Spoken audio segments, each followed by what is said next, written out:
Eu quero convidar você para nós fazermos uma leitura. 1 Coríntios capítulo 15.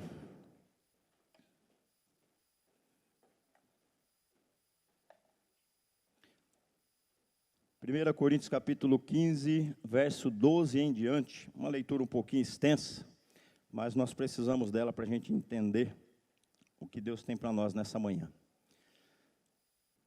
Amém? Eu estou lendo na NVT. Amém? NVT. Pois bem, se proclamamos que Cristo ressuscitou dos mortos, por que alguns de vocês afirmam não haver ressurreição dos mortos? Pois se não existe ressurreição dos mortos, Cristo não ressuscitou. E se Cristo não ressuscitou, nossa pregação é inútil, e a fé de vocês também é inútil. Então, estamos todos mentindo a respeito de Deus, pois afirmamos que Ele ressuscitou a Cristo, mas, se não existe ressurreição dos mortos, isso não pode ser verdade. E se não existe ressurreição dos mortos, então Cristo também não ressuscitou. E se Cristo não ressuscitou, a fé de vocês também é inútil. Vocês ainda estão em seus pecados. Nesse caso, todos os que adormeceram crendo em Cristo estão perdidos. Se nossa esperança em Cristo vale apenas para esta vida, somos os mais dignos de pena em todo o mundo. Mas Cristo de fato ressuscitou dos mortos. Ele é o primeiro fruto da colheita de todos os que adormeceram. Uma vez que a morte entrou no mundo, por meio de um único homem, agora a ressurreição dos mortos começou por meio de um só homem. Assim todos morremos em Adão. Todos que são de Cristo receberão nova vida. Mas essa ressurreição tem uma sequência. Cristo ressuscitou como o primeiro fruto da colheita, e depois todos os que são de Cristo ressuscitarão quando Ele voltar. E então virá o fim, quando Ele entregará o reino a Deus, o Pai, depois de ter destruído todos os governantes e autoridades e todo o poder. Pois é necessário que Cristo reine, até que tenha colocado todos os seus inimigos debaixo dos seus pés. E o último inimigo a ser destruído é a morte. Amém? Texto maravilhoso, né? Eu te aconselho a ler esse capítulo 15 inteirinho. São 58 versículos, onde Paulo faz uma descrição a respeito da ressurreição sem igual. Paulo traça uma linha no tempo, ele coloca tudo na ordem, como foi, como é e como será. Ele traça uma linha que não deixa dúvida para ninguém, de como é que a obra da nossa salvação se processa, como é que ela vai ser concluída. E hoje, especialmente, nós comemoramos, celebramos a Páscoa, que é um ponto essencial dentro dessa nossa crença. Hoje a cristandade no mundo inteiro comemora a Páscoa, essa ressurreição de Cristo, a vitória de Cristo sobre a morte. E a Páscoa, vocês sabem, é um costume que veio lá dos judeus, né? Porém, a Páscoa que nós comemoramos é diferente da Páscoa dos judeus. A gente pode quase dizer que tem duas Páscoas. A Páscoa que eles celebram é em comemoração, em celebração à saída do Egito, né? Quando Deus levanta Moisés, envia até o Egito, para ele confrontar Faraó, e dá a ele a ordem de que Deus havia pedido que ele liberasse o seu povo para adorar no deserto, e essa continua sendo a ordem para o verdadeiro faraó, que é Satanás em todo o mundo: libera os meus filhos para que eles me adorem. A ordem que ecoa da parte de Deus no mundo inteiro, nos ouvidos do faraó, do Satanás, é justamente essa: solta os que são meus, para que eles venham e me adorem. Logo em seguida, depois das pragas, vocês conhecem a história, Moisés, por fim, o povo todo por fim, depois da última praga, que foi a praga dos primogênitos, são libertos da escravidão. A ordem lá foi o seguinte, você vai ler lá em Êxodo capítulo 12, uma boa parte daquele capítulo, que eles deveriam naquela noite o cordeiro já estava escolhido 10 dias antes. Esse já era o 4º dia que o cordeiro estava sob observação. Olha que coisa interessante. Naquele dia eles deveriam matar o cordeiro à tarde, 3 horas da tarde. Esse era o horário que Jesus lá na cruz estava clamando, Eli, Eli, lama sabachthani, Deus meu, por que me abandonaste? Foi a hora que ele estava entregando o Espírito, foi a hora que ele estava entregando a sua vida na morte por todos nós. E era nesse momento também que eles tinham que sacrificar o cordeiro da Páscoa. E a ordem era que eles passassem o sangue na verga da porta, e naquela noite o anjo destruidor, o anjo da morte, passaria sobre o Egito. Mas sobre a casa onde o sangue estivesse passado, o anjo passaria sobre, e é daí que vem o nome, Páscoa, Pessá. O anjo passou por cima, não feriu, não tocou, porque estavam marcados pelo sangue. E naquela noite eles saíram, naquela manhã, passou aquela noite, naquela manhã eles saíram então para a sua liberdade. Nós comemoramos a Páscoa também, mas a nossa prisão é outra. Nós vamos falar um pouquinho dela aqui. A nossa prisão, nós também éramos escravos. Nós também estávamos debaixo de uma servidão, nós também estávamos debaixo de um senhorio. E nós também fomos libertos pelo sangue do cordeiro. Não aquele cordeiro inocente, o animalzinho lá do Egito, mas o cordeiro de Deus, imaculado, puro, sem mancha, sem pecado, sem rúcula. Olha, rúcula, dá uma olhada, irmão. Acho que é fome já, né? Aleluia, perdoa, Jesus. Perdoa esse pobre coitado. A Páscoa, então, que nós comemoramos, meu querido, é a Páscoa da libertação dos nossos pecados. Nós não precisamos comemorar a Páscoa como o judeu comemora, colocando uma mesa, comendo pão sem fermento, comendo ervas amargas, lembrando daquele dia, daquele tempo fatídico, de sofrimento, de dor, de angústia, que até hoje eles comemoram, relembram. Mas a nossa Páscoa tem muito mais a ver com aquilo que nós chamamos da ceia, Aliás, seria muito conveniente, eu estava até falando com a Leora que eu vim para cá, seria muito conveniente num dia como esse, nós termos a mesa da ceia posta aqui, Faltou comunicação, não é verdade? Porque foi isso que Jesus fez. Naquela sexta-feira, o que ele fez foi transicionar a Páscoa do judeu para a ceia da nova aliança. Quando ele pega naquela noite o cálice e dá graças, quando ele pega o pão e reparte, e ele diz, olha, nesse sangue eu estou firmando uma nova aliança com vocês. Jesus agora estava colocando em vigência a verdadeira Páscoa, a verdadeira libertação, a verdadeira cura para o nosso verdadeiro problema. E é nesse sentido que hoje nós vamos pensar um pouquinho no que é essa Páscoa.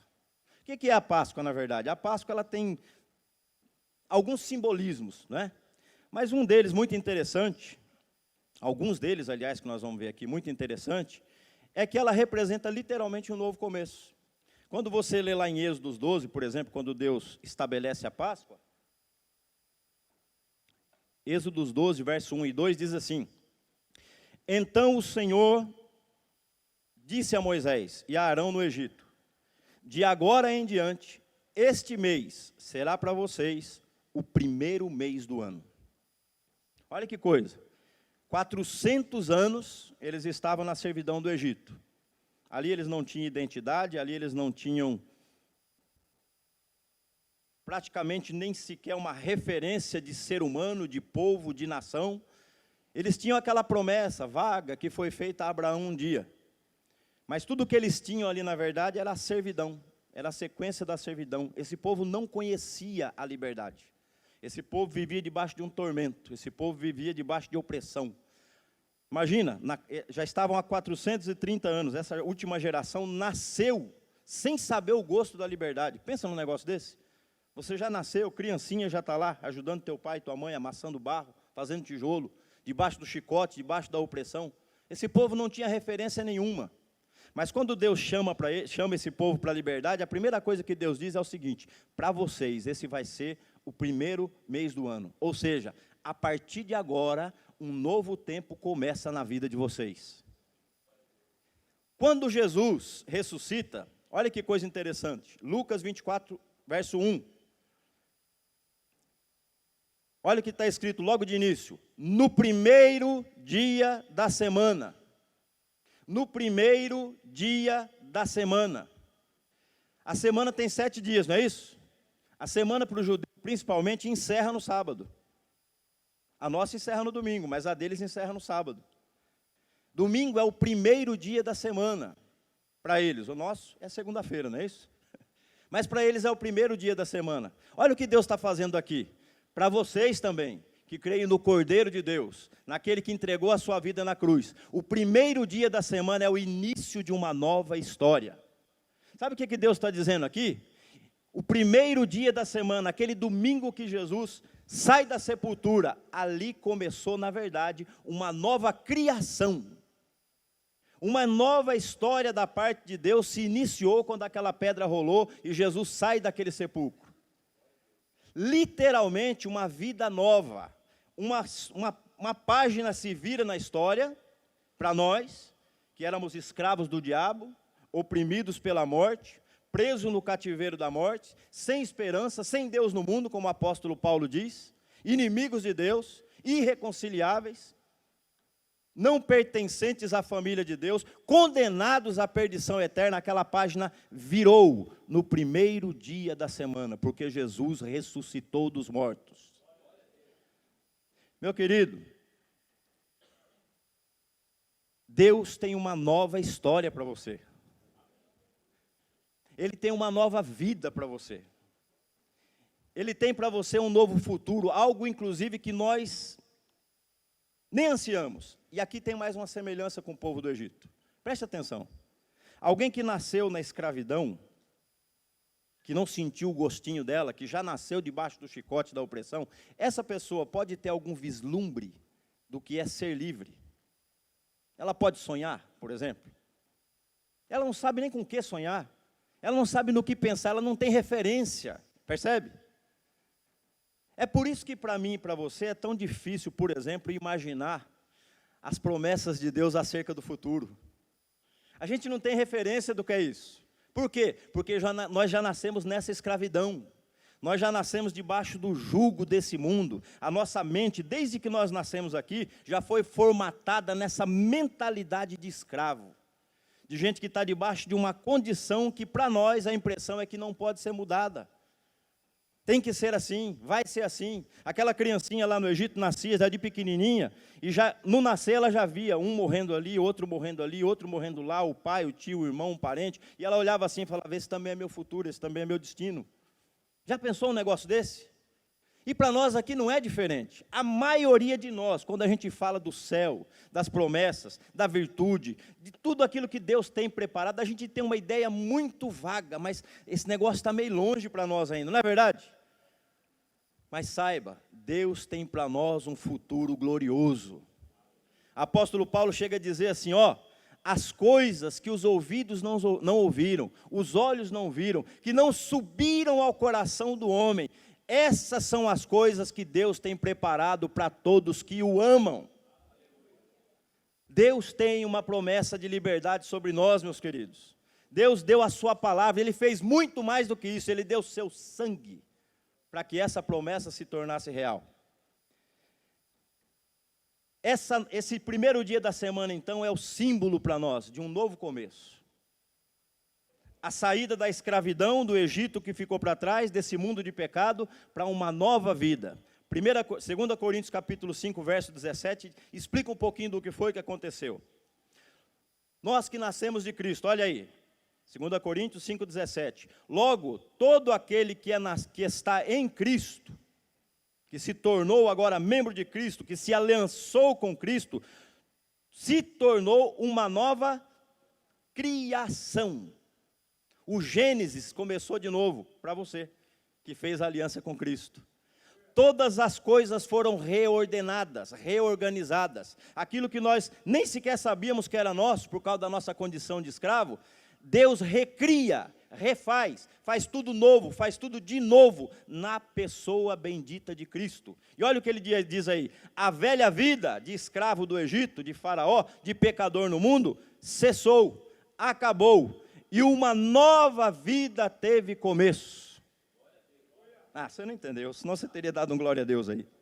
Irmão, Deus está dando para você a chance de começar de novo, do zero. Imagina um negócio desse. E dessa vez no caminho certo, dessa vez na presença dEle, dessa vez não mais no terreno do Egito, dessa vez no reino do Filho amado de Deus. Foi isso que aconteceu quando você se entregou para Jesus. Você foi mudado de reino, você estava lá no reino das trevas, onde Satanás é o rei, onde ele domina, onde ele é o faraó, onde ele usa os seus para chicotear, para oprimir. E você foi transportado de reino agora para o reino do Filho de Deus, onde reina paz, justiça, esperança, alegria, perdão, transformação, salvação, cura. Ou seja, Deus está te dando a chance de começar outra vez, dessa vez certo. Porque Jesus se entregou por cada um de nós. A partir de agora a gente começa a experimentar as novidades desse reino. Lembra? Era um reino que para nós era desconhecido, nós não tínhamos noção do que é isso. Tanto é que você vê o povo do Egito, logo que eles saem do Egito, eles entram em conflito. Qualquer probleminha, qualquer situação que eles enfrentavam no caminho, qual era a primeira atitude deles? Vamos voltar para o Egito. Vamos voltar para o Egito. Por quê? Porque a gente não sabe o que vai acontecer daqui por diante. Moisés está falando que Deus está guiando a gente, mas a gente não sabe, esse terreno é desconhecido. Eles ainda não entendiam essa coisa de fé, de crer em Deus. Eles não conheciam Deus, não conheciam o caráter de Deus. Eles não podiam confiar em um Deus que eles não conheciam. O único que eles tinham sobre a sua cabeça até aquele tempo era o diabo, era Faraó. Tudo que eles tinham de referência era de um Senhor mau. E agora eles estão diante de um Senhor bom e eles não sabem como se comportar diante deles. Tem alguma novidade em relação a nós? Quantos de nós, meus queridos, não sabemos lidar com Deus? Nós temos problema para nos relacionar com Ele. Alguma coisinha dá errado na nossa vida, no nosso trabalho, na nossa saúde, no nosso casamento, na nossa família, em qualquer área, e a gente já dá logo aquela murmuradazinha: Deus não está vendo? Deus não me ama? Será que Deus não tem nada de bom para mim? E só... Alguma novidade, alguma diferença entre nós e eles? Por que será que a gente gosta de apontar o dedo para eles, né? Nossa, o povo viu um milagre no Egito e ainda assim blasfema. Viu um milagre no Egito e ainda assim murmura. A gente é igual. A gente é igual porque nós estamos aprendendo a lidar com esse Deus que a gente está aprendendo a conhecer, engatinhando na presença dEle. Nós estamos entrando num terreno que para nós era desconhecido. Nós vamos precisar aprender a crer. Olha que negócio. Assim como Abraão ele precisou aprender a crer. Abraão não é chamado pai da fé? Vai lá ler a história de Abraão para você ver uma coisa. Abraão tinha umas horas que ele subia, descia, até que uma hora ele estabilizou, ele aprendeu. Ele entendeu finalmente que Deus é poderoso, não mente, que Ele é fiel, que aquilo que Ele prometeu, Ele vai cumprir. A fé pode ser aprendida, meu irmão, amém? Ela pode ser acrescentada, ela pode ser fortalecida, ela pode ser amadurecida, ela pode ser ampliada. Nós podemos aprender a crer em Deus, e nós precisamos fazer isso alimentando essa fé. A fé vem pelo e o ouvir a palavra. Se expõe a palavra e a tua fé vai aumentar, vai crescer. Você vai aprender quem é Deus, você vai aprender como Ele pensa, você vai entender o coração dEle. Essas coisas geram conflito em nós, assim como geraram neles. Isso começa a gerar problema, porque à medida que você vai conhecendo a Deus, e você vai conhecendo então a lei de Deus, como Ele é, a santidade, a justiça, a bondade. E aqui eu não estou falando de lei no sentido só dessa lei de Moisés, aquela lei que a gente aprende quando você aprende quem é Deus na Bíblia, o coração dEle, o caráter dEle, a bondade dEle, a santidade dEle, a pureza dEle, a justiça dEle, o que Ele gosta, o que Ele não gosta, os mandamentos também, está tudo incluído nisso. Quando você vai aprendendo essas coisas, você vai entrando também nesse conflito. Por quê? Porque aí nós vamos descobrir uma outra coisa. Nós vamos descobrir a nossa natureza de escravo. Enquanto eles estavam lá no Egito, eles só eram escravos. Essa era a identidade deles. Quem é você no Egito? Um escravo. Escravo de Faraó, fazedor de tijolo, amassador de barro. É isso. Mas agora que eles estão andando com Deus e aprendendo quem Ele é, eles vão aprender agora quem de fato eles são. E Deus não chamou eles para ser escravo, Deus chamou para ser filho. Mas tudo que eles tinham na cabeça era a mentalidade de escravo. E aí começa a entrar o choque. Porque à medida que você vai aprendendo quem Deus é, eu vou enxergando algumas coisas que até então para mim era normal. Vamos ler um texto aqui para você entender isso melhor. Paulo, ele descreve esse dilema, é o dilema humano. Preste atenção nisso. Romanos capítulo 7, o verso 20.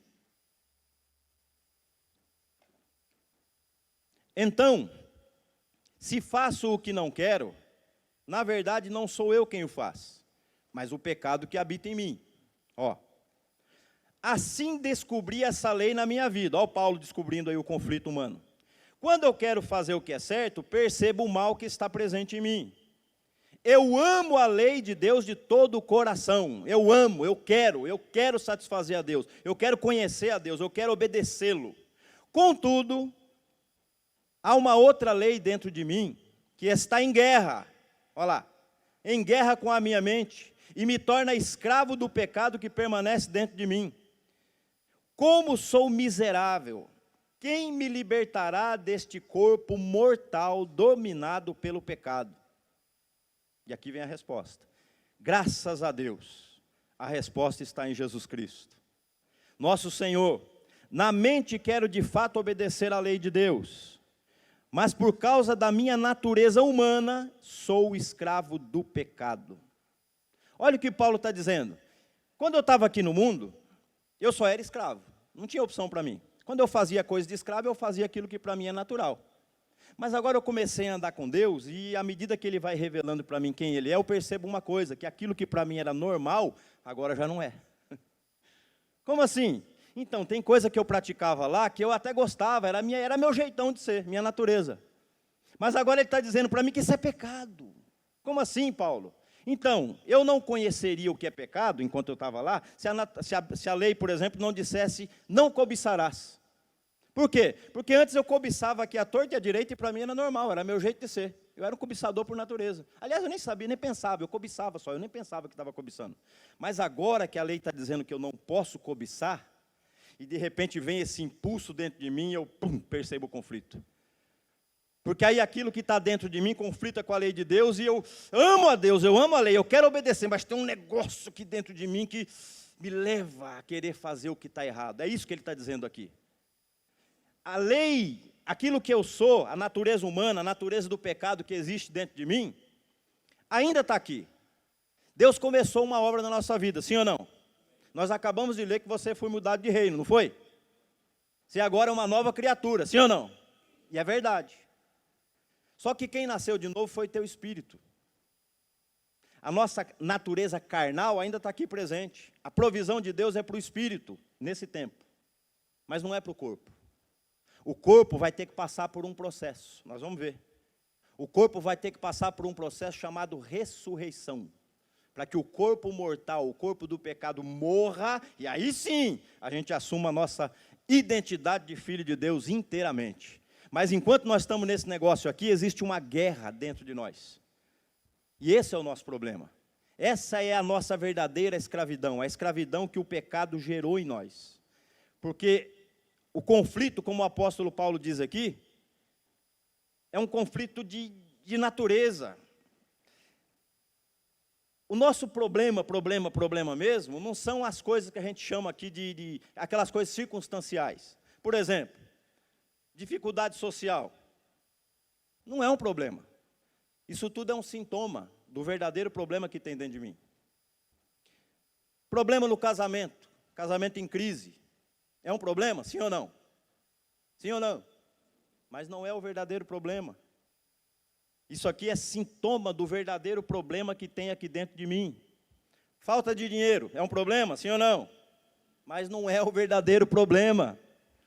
Enfermidade é um problema? Problemaço. Mas ainda não é o verdadeiro problema. Problema de relacionamento.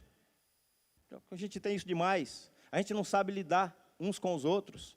A gente não sabe lidar com as diferenças. A gente não sabe lidar com pessoas que são um pouquinho diferentes de nós, às vezes dentro da própria família, dentro de casa. Meu irmão, meu pai, minha mãe, meu tio, meu avô. A gente tem esse problema, a gente, sabe aquela coisa do individualismo? Eu tenho que provar meu ponto, eu tenho que mostrar que é assim e tal. A gente não sabe lidar com esses negócios. Isso aqui é sintoma do verdadeiro problema. E mesmo entre nós, igreja, a gente tem problema sério com isso aqui. A gente tem problema seríssimo com esse negócio. Hoje, por exemplo, é um dia de guerra, em países chamados cristãos. A Irlanda, por exemplo. Lá tem guerra entre cristãos católicos e cristãos protestantes. E quando eu estou falando de guerra, eu não estou falando dessas guerrinhas que a gente vê por aqui, né? No campo das ideias. O cara vai lá no Twitter, twitta um negócio lá, ou escreve um negócio, ou faz um comentário, o outro vem e rebate aqui. Se não der muito bem, a gente cancela um ao outro, está meio que resolvido o problema. Não é isso. Lá a coisa vai para o lado da violência. Lá eles partem para a ignorância. Lá eles incendeiam casas. Lá tem violência, lá se tiram vidas por causa, olha, presta atenção, por causa de Deus. Os dois defendendo a sua posição. Já viu um negócio desse? Cristão. Nós estamos na igreja, agora a gente já está andando, a gente já saiu de lá, a gente está andando aqui, mas percebe, a gente ainda tem problema. Entre nós temos problema. E esse não é um problema recente, isso aqui é um problema antiquíssimo. O ser humano é assim. A gente discute até por causa da Bíblia, pelas nossas posições. A gente discute por diferente ponto de vista. As diferenças, meus queridos, elas sempre existiram e sempre vão existir. Sempre vão existir. Por exemplo, o apóstolo Paulo diz assim: seria bom que os homens se mantivessem como eu, que não se achegassem à mulher. Eu pergunto para os homens casados aqui, você concorda com Paulo? Sim ou não? Nem eu. Uai. Hã? Nem eu. Agora, porque a gente discorda de Paulo nesse ponto, Paulo deixou de ser Paulo? Paulo deixou de ser o apóstolo Paulo? Paulo deixou de ser o homem que escreveu mais ou menos 13 livros, escreveu 13 livros do Novo Testamento? Paulo deixou de ser o teólogo que ele é? Porque a gente discorda nesse ponto? Diferenças sempre vão haver. O que não pode, o que não deve, é que essas diferenças nos separem uns aos outros. Aí nós entramos num problema sério. Quando isso gera guerra, quando isso gera violência, quando isso gera morte. Você lembra qual foi o primeiro crime da Bíblia? Caim matou Abel, sim ou não? Foi por causa de mulher? Foi por causa de dinheiro? Foi porque um queria mais poder? Não. Caim matou Abel por causa de um culto. Caim achava que o seu culto, a sua maneira de cultuar a Deus estava certa e a de Abel estava errada. E aí ele mata Abel por causa de um culto. Olha isso. Por conta de diferenças teológicas, da maneira de enxergar Deus. Olha que negócio terrível. E aí Deus aparece na cena. E quando Deus aparece na cena, Deus não chega para Caim e diz: Caim, então, a postura teológica de Abel está mais correta em relação à sua. Por isso eu aceitei o culto dele e não o seu. Foi assim que Deus chegou? Qual foi a pergunta que Deus fez? Onde está o teu? Deus não queria saber das diferenças entre ele, o que um achava e o que o outro achava. O que Deus queria saber, cadê o teu irmão? Olha o que a diferença fez. Fez você matar o teu irmão. Para Deus o importante era o relacionamento. Mas observa a natureza humana. O que a gente valoriza. Observa o que é que a gente... E até hoje esse negócio continua. Quanta gente matando irmãos por conta de diferença de teologia. Porque a gente não crê nos mesmos pontos. Porque a gente não tem as mesmas ideias. Porque as posturas são diferentes uma da outra. E por isso eu mato o irmão. Se eu encontro ele na rua, nem de irmão eu chamo. Não é um negócio terrível, irmãos? E isso aqui vai embora. Então veja, essas coisas, elas não são o nosso verdadeiro problema. Tudo isso que eu citei aqui não é o verdadeiro problema. Isso aqui, na verdade, é sintoma do verdadeiro problema. Qual é o nosso verdadeiro problema? A morte. Esse é o nosso verdadeiro problema. Quando a morte entrou, a sentença lá do Éden foi essa, lembra? No dia que comeres desse fruto, certamente, pronto. O nosso problema é a morte. O problema é que quando a morte entrou, ela devastou aquilo que era a imagem e semelhança de Deus dentro de nós, e nós nos tornamos essa coisa. E ao nos tornar essa coisa, fizemos do mundo o que o mundo está aí hoje. O mundo não é ruim, o mundo está do jeito que a gente fez, do jeito que a gente faz ele. É a nossa natureza que faz isso. É esse negócio que está dentro de nós. Eu falei, por exemplo, aqui que essas dificuldades que a gente enfrenta aí fora não é o problema. Não é mesmo, o problema somos nós. Se nós fôssemos diferentes, a situação era diferente lá. Ah, tem crise no meu casamento, mas olha, o problema não é a crise no seu casamento, o problema é você. Se você fosse diferente, o teu casamento seria diferente. Por que meu casamento entra em conflito? Porque a morte que está dentro de mim, quando encontra com a morte que está dentro dela, dá conflito, porque ela vai querer os direitos dela, eu vou querer os meus, eu vou querer estar certo aqui, ela vai querer estar certa lá, e nós vamos entrar em combate. Problema financeiro é problema? É lógico que é problema. Mas por que a gente tem problema financeiro? Porque a gente não sabe gastar o nosso dinheiro, a gente não sabe fazer as coisas como deve ser feita. A gente viaja, a gente desperdiça, a gente não sabe aproveitar o que Deus coloca na nossa mão. A gente não sabe lidar com isso. A gente quer gastar de maneira desordenada para satisfazer coisas que não eram necessárias no momento, e de repente aparece o que é necessário e você não tem mais o que fazer. Enfim, todas essas coisas não são o verdadeiro problema. O nosso verdadeiro problema é a morte. É esse negócio que está aqui dentro de nós, sabe, que nos impulsiona a querer fazer o errado, a querer mexer no que não é para mexer, a querer tocar no que não é para tocar. E isso gera dentro de nós uma angústia, porque eu quero servir a Deus, porque eu amo a lei, eu amo a Deus, eu quero agradá-lo, eu quero servi-lo. Mas esse negócio não deixa. E aí Paulo, na agonia, olha o que ele pede, o texto que nós lemos aqui. Quem me livrará desse corpo mortal? Olha, o Paulo enxerga onde é que está o problema. A resposta está em Jesus Cristo, que morreu, que ressuscitou, para que esse meu corpo da morte fosse transformado um dia, e eu então pudesse me ver livre dessa prisão que me castiga, que me coloca em agonia.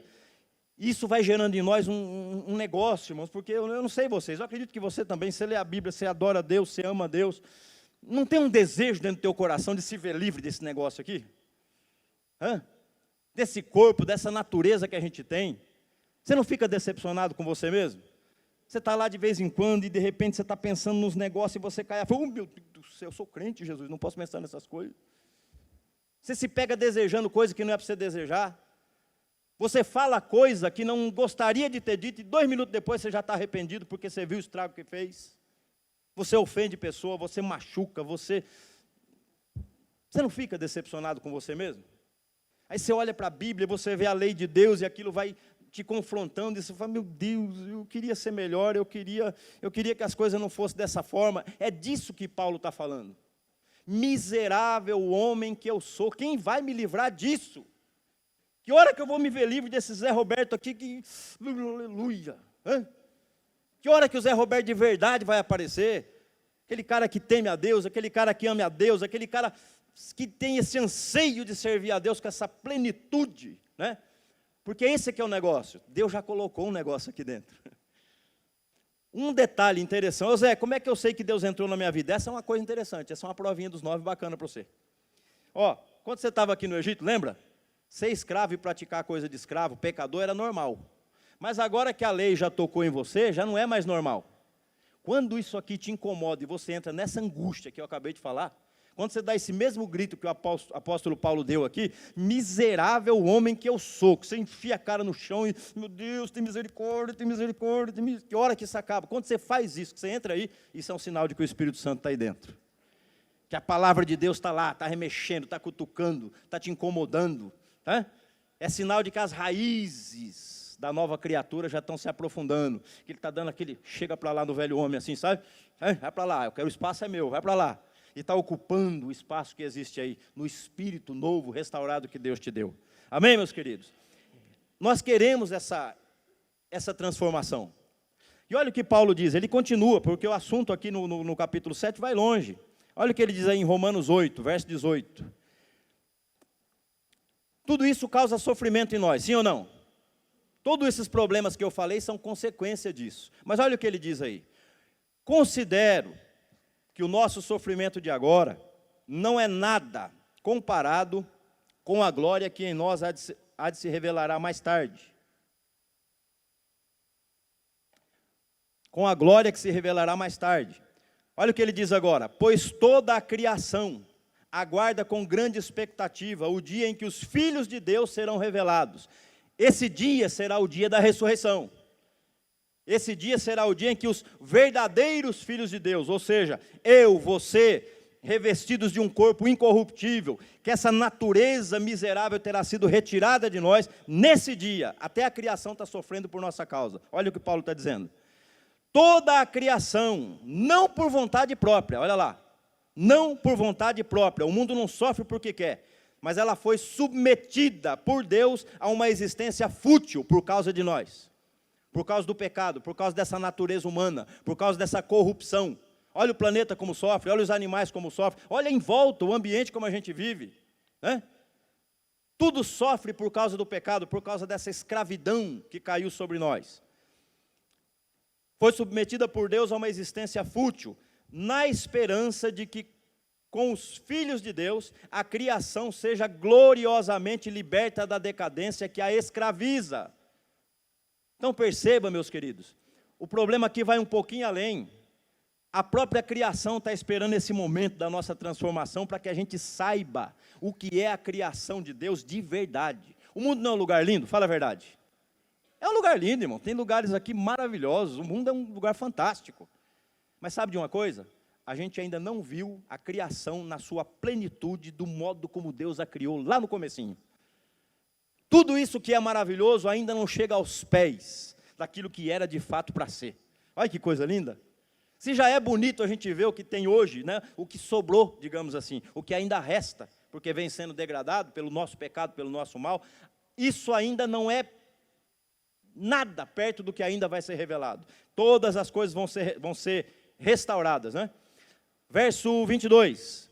Pois sabemos que até agora toda a criação geme, olha que coisa, com dores de parto. E nós, os que cremos, também gememos, embora tenhamos o Espírito em nós, olha lá, esse que está te incomodando aí, como antecipação da glória futura. Tem um penhor aí dentro. É Ele que está trabalhando, é Ele que está implantando em você a nova natureza, a natureza do reino. O reino está vindo aí, mas Ele já está trabalhando aqui para te adequar ao reino. Para que quando o reino chegar, você não seja pego de surpresa. Tua natureza vai sendo transformada, para que quando chegar lá, você não sofra de choque cultural. O que é isso? Quando você estava aqui no Egito, você praticava tudo que a Bíblia chama de pecado como coisa normal. Ele está dizendo, ó, essa coisa precisa mudar. Você precisa passar por um processinho chamado metanoia. Arrependimento, mudança na mente, para que aí então, uma vez transformado, você possa entrar aqui.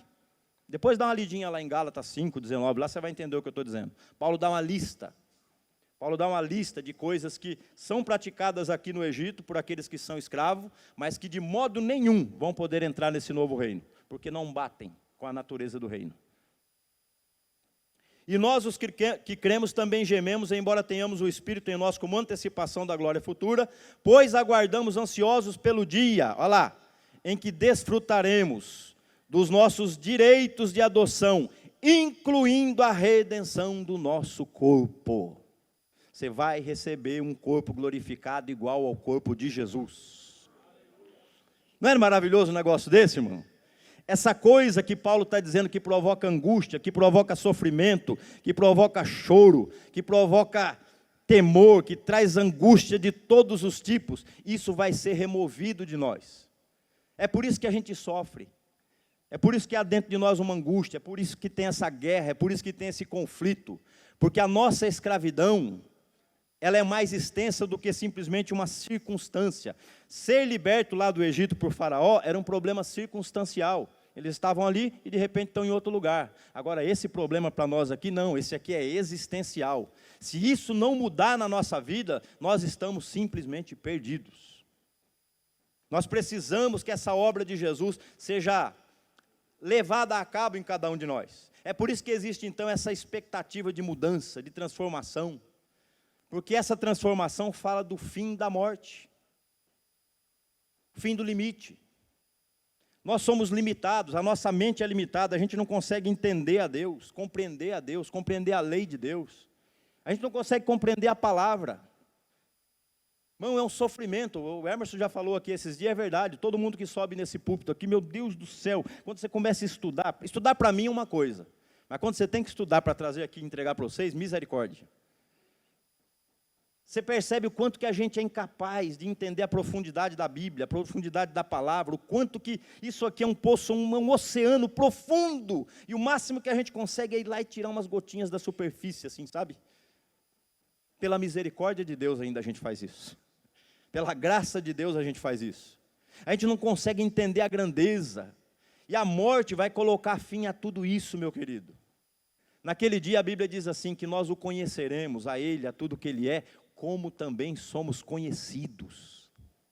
Nós agora vemos como um espelho, é uma coisa meio embaçada, sabe? Quando Paulo fala de espelho, entenda, Paulo não está falando desse espelho bonitinho que nós temos aqui hoje, não. É uma espécie de metal polido, imagina. Pedaço de metal polido, você olhava a tua imagem lá, mas não é a imagem bonitinha, perfeita como você vê, é aquela mensagem, aquela imagem meio embaçada. Ele está dizendo, ó, é assim que a gente enxerga Deus, é assim que a gente enxerga a criação, é assim que a gente enxerga a glória, é dessa forma que a gente vê, embaçado. Mas naquele dia, quando essa casca de carne, essa natureza humana que não pode ver a glória de Deus, for retirada de nós, como quem tira uma roupa e veste outra, e nós formos revestidos então do nosso verdadeiro ser, aí sim, nós vamos poder olhar para Ele e enxergar Ele na plenitude, entender quem Ele é, a profundeza, tocar nele, abraçá-lo. Irmão, você já imaginou um negócio desse? Você não imagina, você não sonha com esse dia? Onde esse véu que está na nossa frente aqui, isso vai ser retirado, e a gente vai poder contemplar Deus face a face, entender essas coisas que para nós são indescritíveis, inexplicáveis, coisas grandes demais e maravilhosas demais para nós. Esse dia está se aproximando, meu querido. É por isso que nós temos então essa angústia, esse desejo, essa coisa que está dentro de nós aqui, que nos faz sofrer. Nos faz sofrer. C.S. Lewis, ele tem uma frase interessantíssima, eu gostei muito de ver aquilo. Olha o que ele diz aqui. Se eu percebo em mim anseios, desejos, necessidades, que nada nesse mundo consegue satisfazer, não seria o caso de eu ter sido criado para uma outra vida e para um outro mundo? Fala a verdade, você não se sente assim? Irmão, a verdadeira necessidade do ser humano não tem absolutamente nada nesse mundo que consegue satisfazer. Riquezas não conseguem fazer isso, prazeres não conseguem fazer isso, nada do que a gente consiga lutar, sabe aquelas coisas que a gente luta aqui no nosso dia a dia, que é anseio normal? Nada, absolutamente nada disso consegue preencher o vazio que tem dentro de nós. A gente olha para uma coisa maior, a gente sonha com um negócio maior, tem uma angústia lá dentro que a gente fica tentando explicar para Deus algo que nem eu sei o que é. É igual a mulher quando está com desejo de comer alguma coisa, já viu? Estou com vontade de comer alguma coisa, o que é? Não sei. Não sei. Quem já passou por isso? É disso aí, é mais ou menos isso, para você entender. Mas sabe por que isso aí acontece? Deus colocou um negócio dentro de nós. Dá uma olhadinha aí no que está escrito em Eclesiastes, capítulo 3, e o verso 11. No entanto, Deus fez tudo apropriado para o seu devido tempo. Ele colocou um senso de eternidade no coração humano. Mesmo assim, ninguém é capaz de entender toda a obra de Deus, do começo ao fim. Olha que negócio. Irmão, sabe por que você se sente angustiado assim? Porque você foi criado para a vida eterna. Você não foi criado para isso aqui. É por isso que quando você está num velório e você vê aquela pessoa, teu ente querido lá deitado daquele jeito, aquilo te revolta, ou não revolta? A morte não é um negócio que a gente engole fácil, irmãos. Nem gourmet não vai. A morte não é um negócio que você aceita, a nossa alma não aceita. Você vê a pessoa, ela está doente, ela está com problema, ela já está com a idade avançada, mas pergunta para ela se ela quer morrer. Ela não quer. O corpo já está debilitado, o corpo já está bem limitadíssimo. Mas você pergunta para ela, você quer morrer? Não. Tem um negócio, um desejo lá dentro dela que quer que ela, sabe, quer que ela viva, ela quer experimentar mais, ela quer mais. A gente é guloso nesse sentido, não é? Quando você colocava comida demais no prato, aí deixava metade. E a sua mãe dizia assim, tá vendo? Teu olho está maior que a barriga. Espiritualmente falando, a coisa hoje é o contrário para nós que conhecemos a Deus. A barriga não é tão grande assim, mas o olho agora tem o tamanho da eternidade. Porque a gente quer Deus, a gente quer a perfeição, a gente quer a glória. Eu olho para mim, eu não me aceito do jeito que eu sou. Eu olho para Jesus, eu olho para mim, eu olho para Jesus, eu olho para mim, e dá um negócio lá dentro assim. Não é possível, gente, como é que pode? E Jesus dizendo, eu sou um homem, Zé Roberto, dá para você chegar. Pelo meu espírito você consegue chegar. E eu digo, Jesus, eu vou, mas está difícil, hein? Aleluia, mas o Senhor chegou. E ele dizendo, não, pode vir, eu venci o mundo, pode vir, dá para vir. Eu abri um caminho, você tem como trilhar. E a angústia, aquele negócio, sabe por que isso acontece? Porque você foi criado para a eternidade. A gente quer Deus, a gente quer a perfeição, a gente quer a plenitude, a gente quer essa transformação completa. A gente quer entender aquilo que Adão foi criado lá no começo, e ele era, e agora a gente não é. A Bíblia diz que ele foi criado à imagem e semelhança de Deus. Nesse momento da história a gente não é ainda, porque agora a gente está dentro do pecado. Adão era. Só 2 homens puderam dizer isso. Aliás, nós podemos só dizer a respeito de 2. O primeiro foi Adão, antes do pecado. E o segundo é Jesus. Quando você olha para Jesus, você enxerga Deus. Era o reflexo de Deus. Como Deus pensa, como Deus age, o coração de Deus, a natureza de Deus, a bondade de Deus, a pureza de Deus, a plenitude de Deus. Você olha para Jesus e enxerga Deus. Nesse momento, enquanto nós estamos ainda andando nessa trajetória, lembra o período do Egito, 40 anos naquele deserto? Explica isso, a trajetória, até quando? Até entrar na terra prometida, até cruzar o Jordão. O Jordão simboliza a morte, sabia disso? O Jordão simboliza a morte. Você sai do Egito, você passa por esse período de transformação, agora você passa o Jordão, transformado, glorificado, corpo novo, igual ao de Cristo. Agora você pode entrar na terra que manda leite e mel. Agora você pode desfrutar Deus na sua plenitude. Agora você pode chamar Deus de Pai olhando no olho dele. Agora você pode abraçá-lo, tocá-lo. Agora sim, o véu foi removido. Agora nós podemos aprofundar em Deus e conhecê-lo na sua intimidade. Quando que essas coisas vão acontecer? Em que momento essas coisas vão se tornar plenas para nós? No momento em que o nosso corpo for transformado. Esse texto que eu li para vocês aqui no começo, o capítulo 15 inteirinho fala da ressurreição. E Paulo chega a dizer o seguinte, se nós cremos em Cristo somente para essa vida aqui, nós somos os mais miseráveis, os mais infelizes de todos os homens. Porque se Cristo não ressuscitou, nós ainda estamos em nossos pecados. Tudo que nós estamos fazendo aqui é inútil, isso aqui é inútil, a pregação é inútil.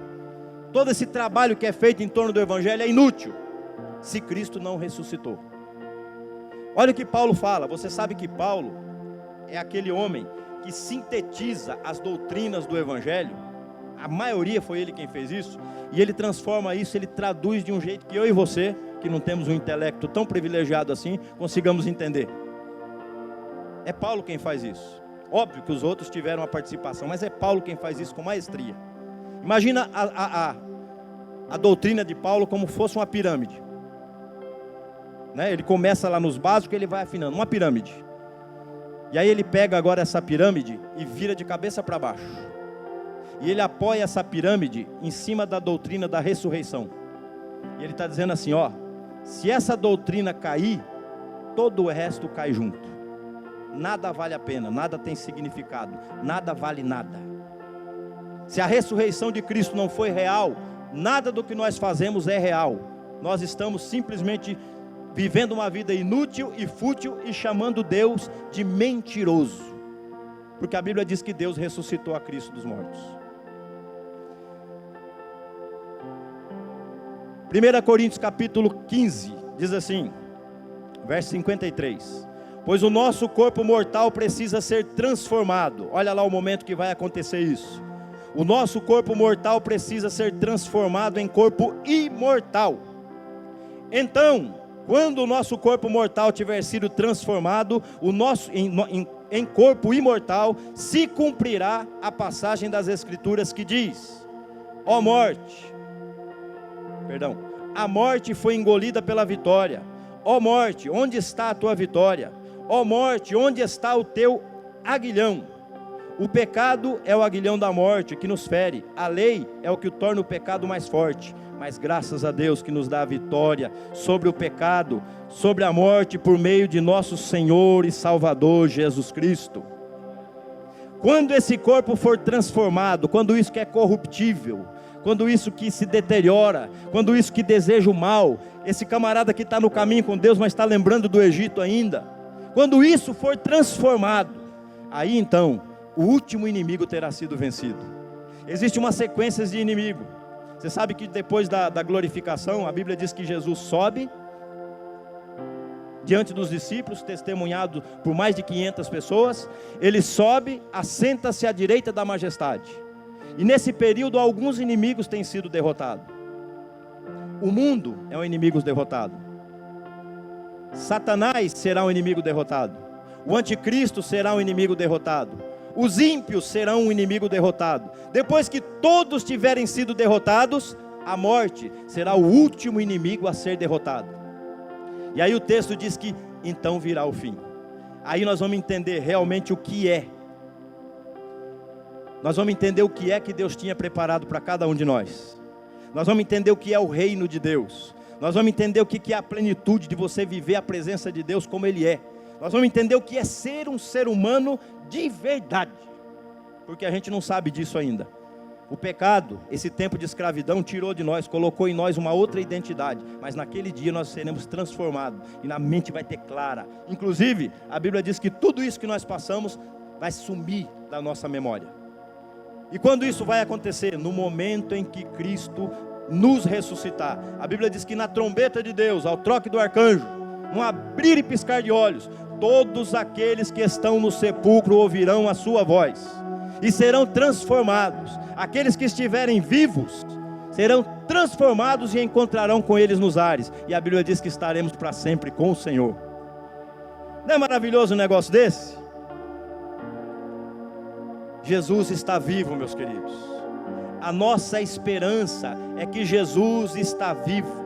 Ele ressuscitou.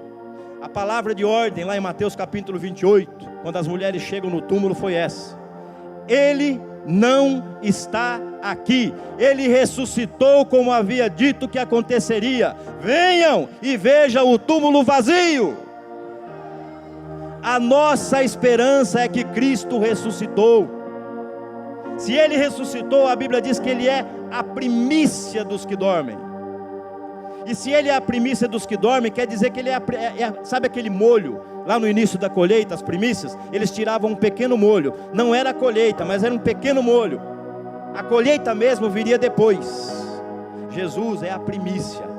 Quando isso aqui acontecer, você, se Jesus não tiver voltado antes, todos aqueles que dormiram crendo em Cristo serão transformados, receberão um novo corpo, receberão um corpo sem pecado, glorificado, sem limites, como é o corpo de Cristo, e nós estaremos para sempre com o Senhor. Apocalipse 1,18: Eu sou aquele que vive, estive morto, mas estou vivo para todo sempre, e tenho as chaves da morte e do mundo dos mortos nas minhas mãos. Jesus está vivo, meus queridos. Jesus está vivo. Ele prometeu que voltaria. Ele foi e prometeu que voltaria. Como é que você tem essa certeza, Zé? Que Jesus vai voltar mesmo? Porque Ele já fez isso antes. Pouquinho antes de morrer, Ele virou para os seus discípulos e disse: Eu vou. Por um pouco de tempo vocês não vão me ver mais, mas eu voltarei para vós. 3 dias depois do que Ele passou naquela cruz, Jesus reaparece a todos aqueles que estavam aguardando. Ele foi, mas voltou. Se Ele fez isso uma vez, Ele vai fazer de novo. Amém, meus queridos? E dessa vez Ele volta para estabelecer o seu reino. Dessa vez Ele volta para recolher aqueles que são seus, que uma vez transformados pelo poder da ressurreição, agora vão poder entrar no seu reino e reinar com Ele para todo sempre. Último texto, a gente encerra aqui. Apocalipse 21, verso 1.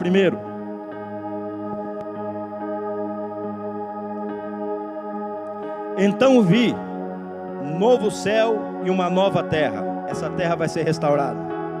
pois o primeiro céu e a primeira terra já não existem, e o mar também já não mais existe. E eu vi a cidade santa, a nova Jerusalém, que descia do céu da parte de Deus, como uma noiva belamente vestida para o seu marido. Ouvi uma forte voz que vinha do trono e dizia: vejam, o tabernáculo de Deus está no meio do seu povo. Deus habitará com eles e eles serão o seu povo. O próprio Deus estará com eles, e eles enxugará dos olhos todas as lágrimas. E não haverá mais morte, nem tristeza, nem choro, nem dor. Todas essas coisas passaram para sempre.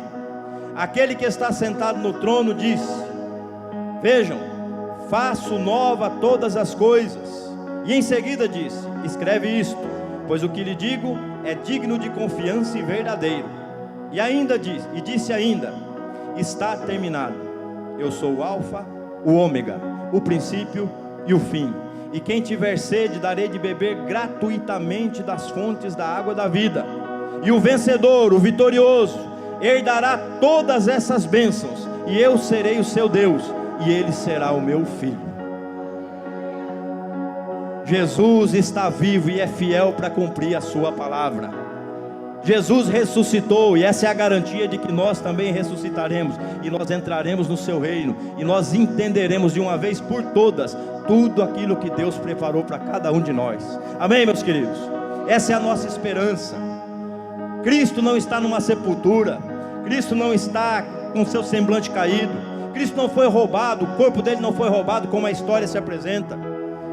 Cristo está vivo, e a certeza de que Ele está vivo é que Ele enviou o seu Espírito que habita em nós, que é o penhor, que nos incomoda, que nos alegra, que nos instrui, que nos guia, que nos dirige. A prova de que Ele voltará é que Ele já te deu uma amostra, uma pequena amostra de tudo aquilo que está reservado para nós naquele dia. Você crê nisso? Se coloque em pé em nome de Jesus.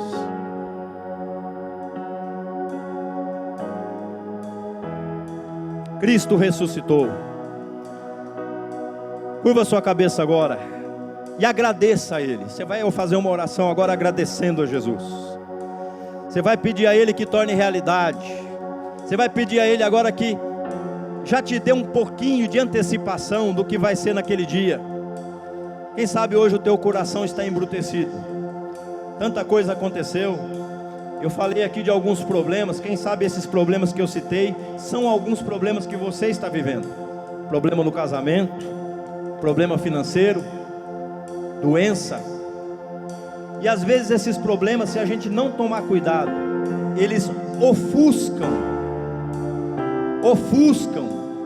aquilo que é a verdadeira obra de Deus na nossa vida, que é a solução do nosso verdadeiro problema: morte. Nós lemos aqui que Paulo diz que absolutamente nenhum dos problemas dessa terra são páreo, são para ser comparado com aquilo que em nós há de ser revelado. Se você ler lá Romanos capítulo 8, tem o cântico da vitória, onde Paulo diz que não existe absolutamente nada na terra, nem luta, nem tribulação, nem problema, nem dificuldade, nem enfermidade, nem prisão, nem anjo, nem demônio, nada, absolutamente nada que nos possa separar do amor de Deus. E Ele provou esse amor por cada um de nós na cruz, e Ele provou de novo ressuscitando, deixando o túmulo vazio. Então eu queria que você hoje agradecesse a Deus pela obra já realizada, pelo sangue derramado, pela aliança feita, pela promessa. Ele peça a Ele agora que pingue colírio nos teus olhos, para que o teu coração não fique tão embrutecido por causa dos problemas, para que você enxergue além das paredes e do problema, enxergue a eternidade, a bênção que Deus já preparou para você. Jesus está vivo e está voltando. Logo, logo, logo Ele vai enxugar dos nossos olhos toda lágrima, toda lágrima. Então fala com Ele agora, pede socorro, pede ajuda, pede misericórdia. Agradece a Ele pela obra maravilhosa feita. Fala com Ele agora. Ele está vivo, Ele te ouve.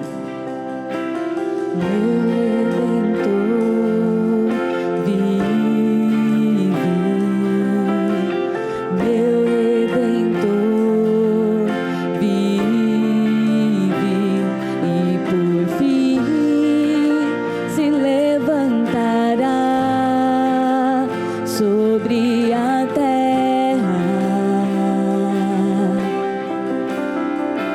pois deixou para trás a sepultura e reina em vida. E hoje nos dá do seu Espírito sem medida.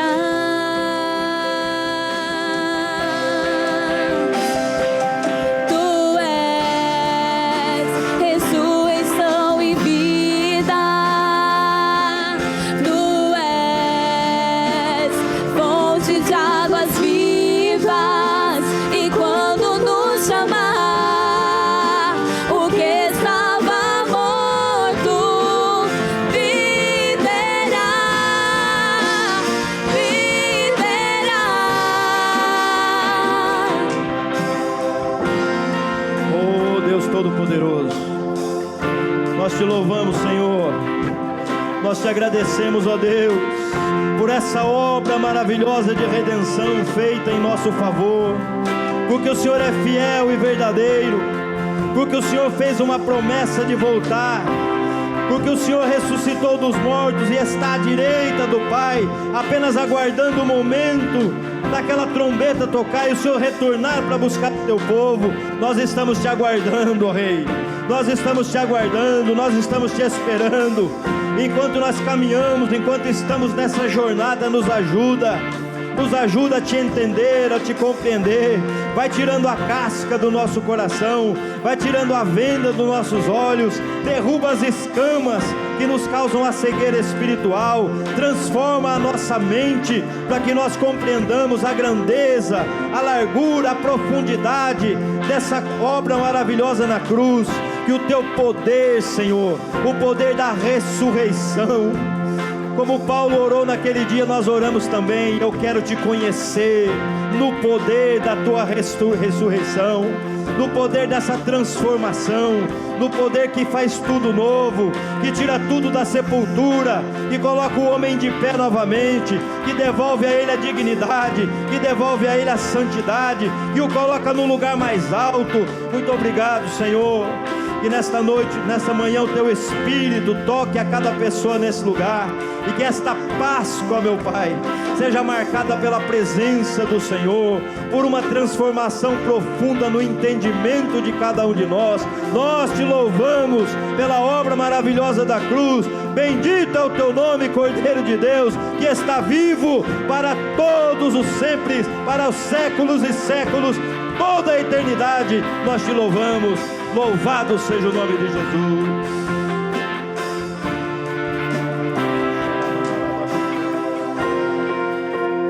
Oh, bendito Deus. Toca, Senhor.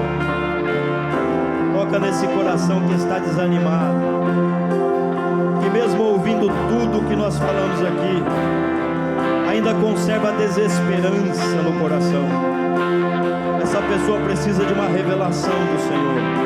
Isso só o Senhor pode fazer, meu Pai. Revela-te a Ele, Cordeiro de Deus.